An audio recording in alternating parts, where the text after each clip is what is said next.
Welcome dear students, learn maths with Souvik চ্যানেলে তোমাদের সবাইকে স্বাগত।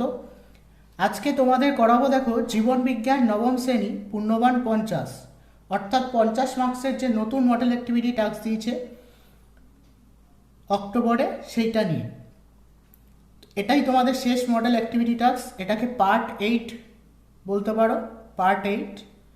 তো দেখো শুরু করছি। প্রথম প্রশ্নটা রয়েছে, তোমরা যারা চ্যানেলে নতুন এসছো তারা অবশ্যই চ্যানেলটিকে লাইক সাবস্ক্রাইব করো এবং বন্ধুদের মধ্যে শেয়ার করো এরকম আরও অনেক ভিডিও পাওয়ার জন্য।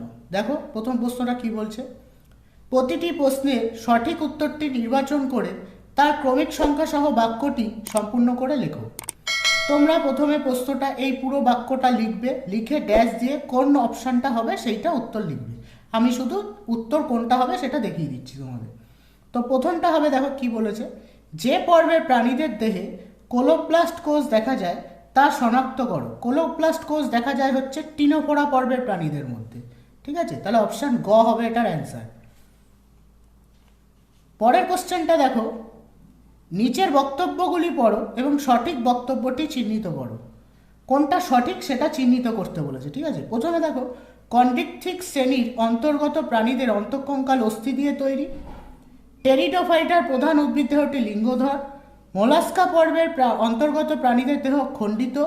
ব্যক্তবীজির প্রধান উদ্ভিদ দেহটি রেণুধর। তো সঠিক উত্তরটা হবে, সঠিক অপশানটা হবে অপশান অপশান ঘ, ব্যক্তবীজির প্রধান উদ্ভিদ দেহটি রেণুধর। পরেরটা দেখো বলেছে, যে জোটটি সঠিক নয় সেটি নির্বাচন করো। প্যারেনকাইমা কলা কোষান্তরন্ধ্র উপস্থিত, আবরণী কলা ভিত্তিপর্দা উপস্থিত, স্ক্লেরেনকাইমা কলা জীবিত কোষ উপস্থিত, স্নায়ুকোষ ও নিউরোক্লিয়া উপস্থিত। তো দেখো এটার অপশান সঠিক নয় যেটা, সেটা হবে স্ক্লেরেনকাইমা কলা জীবিত কোষ উপস্থিত, এইটা, ঠিক আছে? পরের কোশ্চেনটা দেখো বলেছে, যে জোটটি সঠিক নয় নির্বাচন করো। দেখো ফটোফসফোরাইলেশন এটিপি সংশ্লেষ বলেছে, আচ্ছা গ্লাইকোলাইসিস পাইরুভেট সংশ্লেষ, ক্রেবস চক্র সাইট্রিক অ্যাসিড সংশ্লেষ, আর অর্নিথিন চক্র অ্যামোনিয়া সংশ্লেষ। এটা হবে অপশান ঘ, অর্নিথিন চক্র অ্যামোনিয়া সংশ্লেষ, ঠিক আছে? পরেরটা দেখো, সঠিক বক্তব্যটি নিরূপণ করো। কোনটা সঠিক হবে? দেখো লোহিত রক্তকণিকা ফ্যাগোসাইটোসিস পদ্ধতিতে রোগ জীবাণু ধ্বংসে সাহায্য করে। বেসোফিল হিস্টামিন শোষণ করে অ্যালার্জি প্রতিরোধে সাহায্য করে। লিম্ফোসাইট অ্যান্টিবডি সংশ্লেষ করে রোগ প্রতিরোধে সাহায্য করে। ইউসিনোফিল হেপারিন নিঃসরণ করে রক্তবাহে রক্তক্ষরণ রোধে সাহায্য করে। তো এইটা অপশানটা হবে অপশান গ, ঠিক আছে? লিম্ফোসাইট অ্যান্টিবডি সংশ্লেষ করে রোগ প্রতিরোধে সাহায্য করে, এইটা হবে সঠিক উত্তর, ঠিক আছে? পরের কোশ্চেন দেখো তোমাদের বলেছে,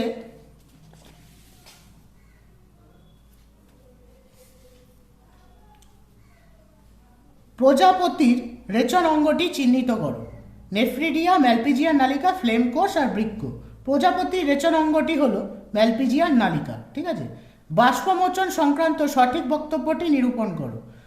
বায়ুর আর্দ্রতা আপেক্ষিক আর্দ্রতা হ্রাস পেলে বাষ্পমোচনের হার হ্রাস পায়।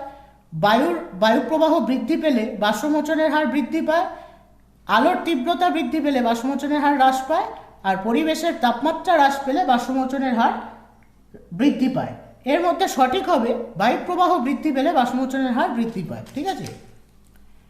আটেরটা দেখো, নিচের যে জোটটি সঠিক তা স্থির করো। সালোক সংশ্লেষের আলোক নির্ভর দশা ক্লোরোপ্লাস্টের স্ট্রোমায় ঘটে। গ্লাইকোলাইসিস কোষের মাইটোকন্ড্রিয়ায় ঘটে।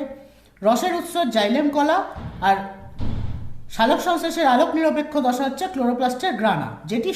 যে জোটটি সঠিক সেটি নির্বাচন করো। তো সেটা হচ্ছে রসের উৎস জাইলেম কলায় ঘটে, তাই এটি সঠিক। 9 দাগেরটা দেখো বলেছে, নিচের যে বিশেষ সংযোগী কলাকে রিজার্ভ পেসমেকার বলে সেটিকে শনাক্ত করো।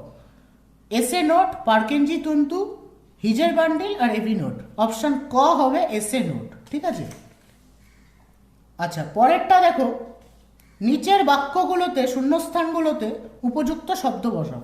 সূর্যালোকের ড্যাশ কণা শোষণ করে ক্লোরোফিল সক্রিয় হয়।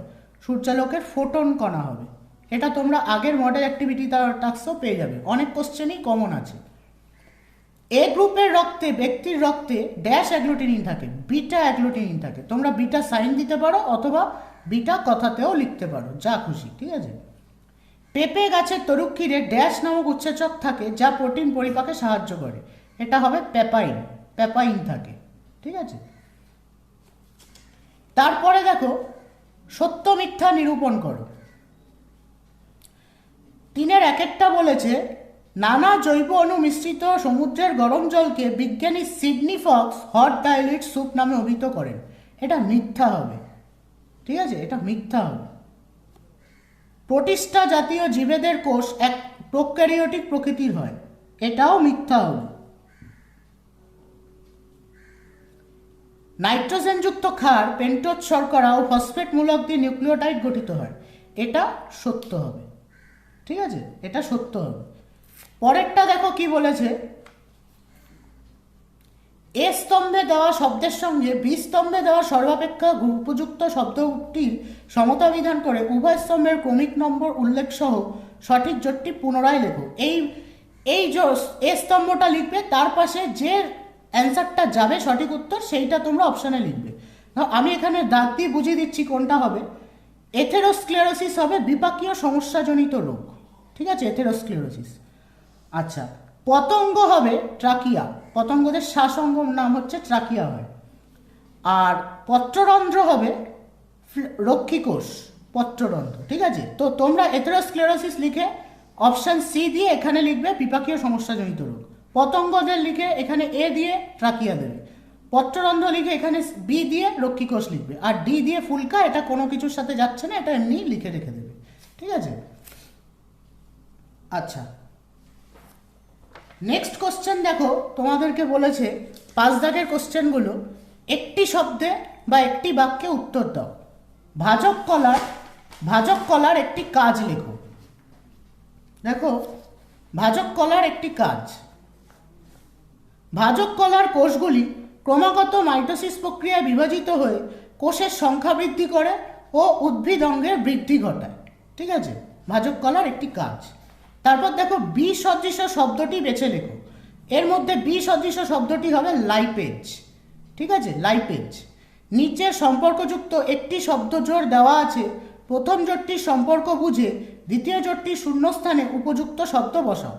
নাইট্রোজেনযুক্ত রেচন পদার্থ একটা কুইনাইন, আর নাইট্রোজেন বিহীন রেচন পদার্থ তোমরা যা খুশি লিখতে পারো, রজন লিখতে পারো, গদ লিখতে পারো, যা খুশি লেখা যায় এখানে, নাইট্রোজেন বিহীন রেচন পদার্থ যেটা হবে, ঠিক আছে।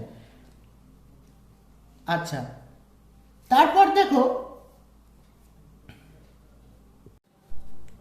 6 দাগেরটা বলেছে 2-3টি বাক্যে উত্তর দাও। প্রথম প্রশ্নটা বলেছে এই পর্বের প্রাণীদের দেহ আংটির মতো ছোট ছোট খণ্ডক নিয়ে গঠিত, পর্বটির নাম ও একটি বৈশিষ্ট্য লেখো।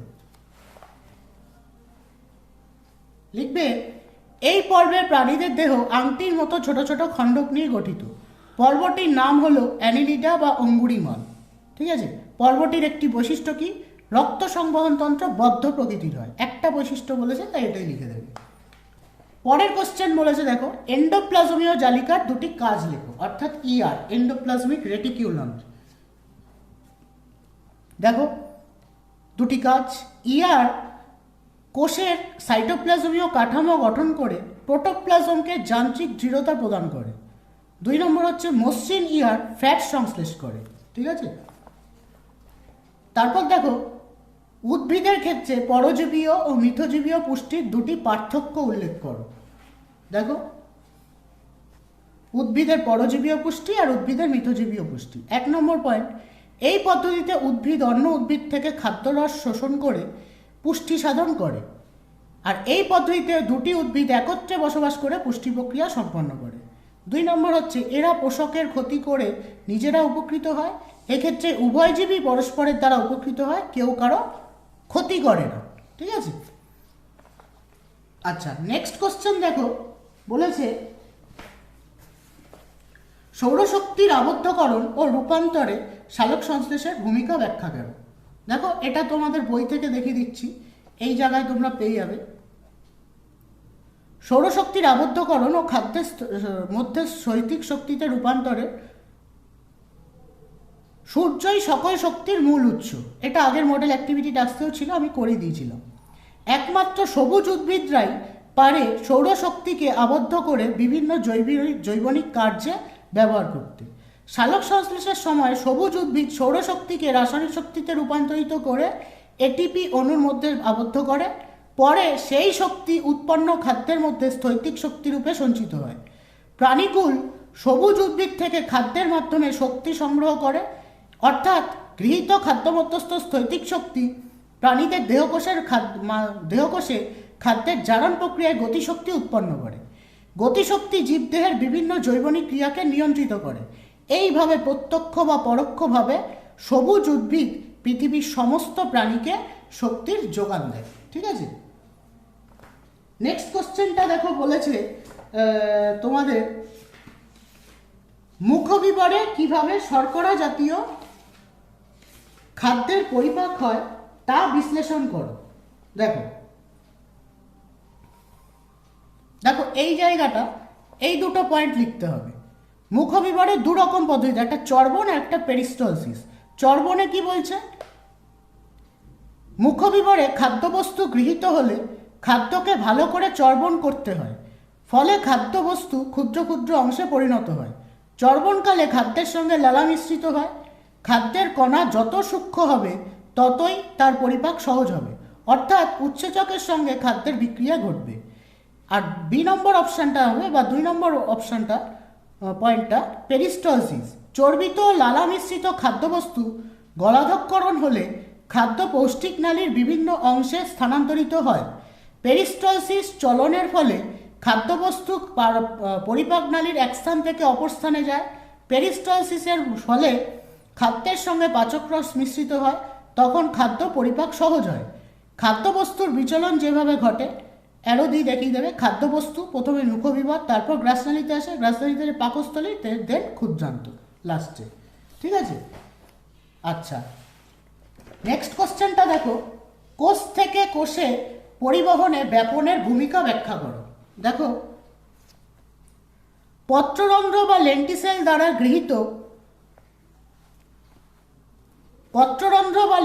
দ্বারা গৃহীত O2 ব্যাপন প্রক্রিয়ায় একটি কোষে প্রবেশ করার পর সেখান থেকে ব্যাপন প্রক্রিয়ায় নির্গত হয়ে ক্রমান্বয়ে উদ্ভিদের অভ্যন্তরীণ কলাকোষে ছড়িয়ে পড়ে। সালোক সংশ্লেষের সময় গৃহীত CO2 কোষান্তর পরিবহনের মাধ্যমে সবুজ কোষে পৌঁছায়। মৃত কোষপ্রাচীরের মধ্য দিয়ে ব্যাপন প্রক্রিয়ায় জল এক কোষ থেকে অন্য কোষে স্থানান্তরিত হয়। ঠিক আছে, এটা গেল 6 দাগের প্রশ্নটা। এবার লাস্ট প্রশ্ন হচ্ছে 7 দাগেরটা, মানে 6.7 দেখো কি বলেছে, একাইনোডার্মাটা পর্বের 2টি শনাক্তকারী বৈশিষ্ট্য লিখতে বলেছে। দেখো, একাইনোডার্মাটা পর্ব, একাইনোডার্মাটা তোমরা এখানে দেখতে পাচ্ছ, একাইনোডার্মাটা পর্বের 2টি শনাক্তকারী বৈশিষ্ট্য, যে 3টে আছে যে কোনো 2টো লিখে দেবে। দেহ কণ্টকময় ত্বক দিয়ে আবৃত, দেহে জল সংবহন তন্ত্র উপস্থিত, আর গমনাঙ্গ নালীপথ। 3টের মধ্যে যে কোনো 2টো লিখে দেবে তোমরা। ঠিক আছে,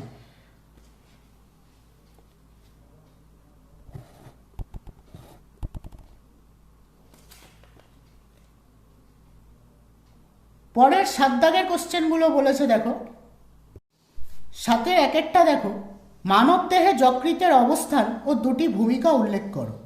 তার সাথে আর একটা কোশ্চেন দিয়েছে, তো প্রথমে এটা বলছি। দেখো,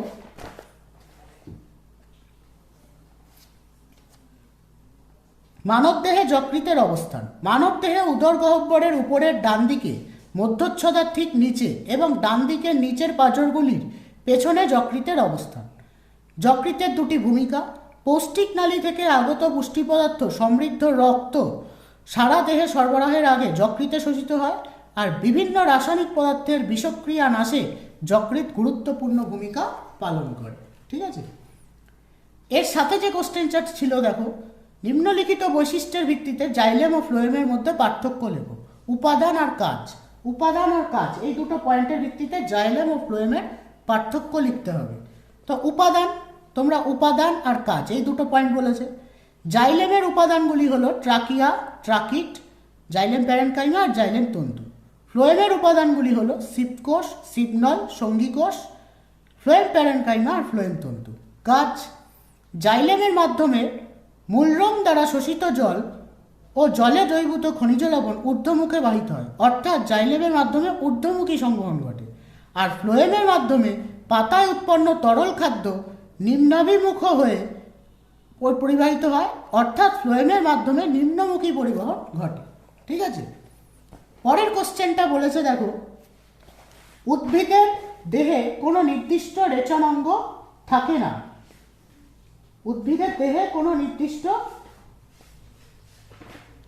রেচনাঙ্গ থাকে না, তাহলে উদ্ভিদ কিভাবে রেচন পদার্থ ত্যাগ করে বলে তোমার মনে হয় আর রক্ততঞ্চন কিভাবে ঘটে ব্যাখ্যা করো। দুটো প্রশ্ন বলেছে।